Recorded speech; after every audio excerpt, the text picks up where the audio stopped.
Her Story, a compelling murder mystery game with a tragic flaw, written by Laura Hudson of Offworld. Before I get cracking, I should tell you that I have not played this game, but that's okay because I'm not really going to be talking about the game, and neither is Laura. What I'm interested in is her big problem with the game. She starts off the problem section by defending it, saying yes, it is a game, and apparently the reason people think it's not a game is because anyone can play it. What's a game that not anyone could play? Does she mean because it doesn't require high levels of skill or something like that? Her Story is an exceptionally exclusionary game. I don't care about it, but you'd think someone who does would be thinking about this. The game is only in English, and from what I've been reading, it could only be in English. The subtitles are part of the game. There are even people complaining on the Steam forums that they will not play this game because they can't, because their English isn't at a high enough level to play it. As this game is entirely based on its narrative, it actually excludes more people from enjoying it than any other game I can think of just off the top of my head. Anyway, onto her big problem. Oh, and yes, spoiler warning in case you want to play the game at some point. Hudson lays out the situation. You're introduced to a woman named Hannah, and then later there is an identical woman called Eve. She says there are two ways to explain this. Either they really are two different people, or Hannah has dissociative identity disorder. Now this isn't real life. Likelihood doesn't actually come into it. If the creator of the game decided that that's what happened, that is what happened. And these aren't necessarily the only two theories you could come up with. Let's look at fantasy game Elder Scrolls V Skyrim. Either you're fighting dragons, or you're looking through the eyes of someone with a disorder that makes them hallucinate.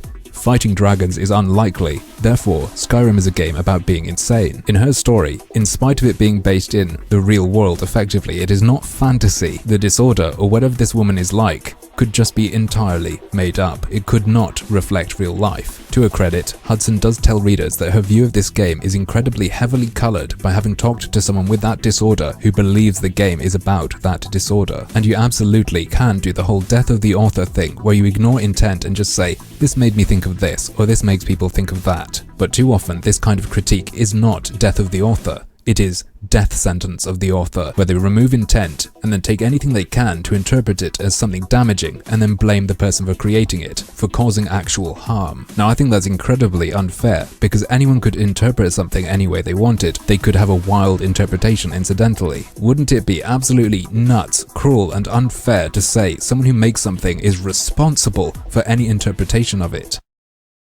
Oh, but here's the upside for me. Laura Hudson is responsible for any ideas her article evokes in me. She is responsible for that. She said that. I know this is really weird, but I'm just reading between the lines here. Her article just speaks to me and it says, Hitler did nothing wrong. She may not have explicitly said that. She could be saying other things, but I think that's unlikely. I mean, I found a neo-Nazi. I got them to read this article and he just told me, yeah, Hitler did nothing wrong. And of course, just like her friend with that disorder saying, this game is about this disorder, has nothing to do with her thinking about that disorder. My Nazi friend saying Hitler did nothing wrong has nothing to do with him or being a Nazi. It's about your article and the idea it evokes. You are responsible for that. Of course, it's unclear that you meant to say that. You never actually said it, but that's just like how you say the game never actually says that the character has that disorder. You say it's even unclear whether she does or not, but all that matters is that someone said they read it that way. So I guess all that should matter to me is that someone read your article that way. But that's just dicking around, isn't it? It's not saying it actually causes a problem or that it actually does something. Indeed, one of the primary reasons why multiple personality disorder was reclassified as dissociative identity disorder was to avoid the misconception that Her Story vigorously promotes. That's a straight-up accusation in my eyes. You're basically saying that this game is propaganda to push lies about a medical condition. You're not saying this game could be interpreted as reflecting that illness inaccurately. You're saying it promotes that image. What the fuck does that say about the people who made that game? Absolutely unfair and effectively accusatory towards the creators. I think makers of creative work must not be held responsible for subjective reactions. I've talked about this a lot. There are ways to put across real-life information very strongly and clearly to everyone who plays a game. Something like this though, no. When people describe a subjective experience, they are telling you more about themselves than about the game. Case in point, the person telling Hudson about this interpretation has this disorder. Her interpretation of the game literally told us what disorder she has, while still having to say it is not clear that the character in the game has that disorder. It adds to my idea that the whole point of this criticism is to protect the feelings of individuals. A single person watches something, is upset by it, and so they use their identity and the identities of others as if they were some big force to say, you are attacking this group. just to benefit their own hurt feelings, ultimately and ironically exploiting those in that group. Again, there is something I must say. I know for a fact that Courtney Stanton did say to Laura Hudson, "I only speak for myself." I'm fine with it being public, I just don't want it recorded. Whoops. But Laura Hudson has a vested interest in expanding this into, this is a huge societal issue. The creators of this game are doing this with their game. So it's a combination of all these things. And I just fucking hate this criticism style. Because it is destructive. And because it can be used against absolutely anything. You can enact change with it, but it is basically blackmail. You're not going to be enacting change because the creator will realize, oh no, our game does that. It's, oh shit, we don't want to be accused of doing that. And you can do that with anything. Like I said, Laura's article gives me the message, Hitler did nothing wrong. Now you might be thinking, well, I get your point, but you obviously didn't think that as a result of reading her article. I read her article, and now I've thought that. So, actually, she did make me think that.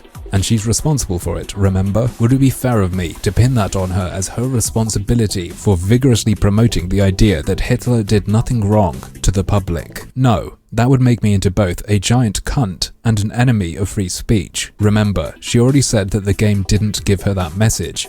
Someone with that disorder gave her a message about something being about that disorder, and even her more general assertion that this is a case of mental illness is not necessarily true, is it? She even said it could have been two different people, so surely it could have just been one woman acting. She may not have been mentally ill whatsoever. So, is it a case of the game vigorously promoting that message, or is she just vigorously promoting the message that the game must be vigorously promoting that message, when the conception of that message requires third-party input, and is not actually contained within the game? Is it really something the game does and should be responsible for, or is it something you interpret actively and you should be responsible for? After all, you felt the need to write an article about it. If it's not somewhat unique and not actually what the game is doing, why bother creating something based on it?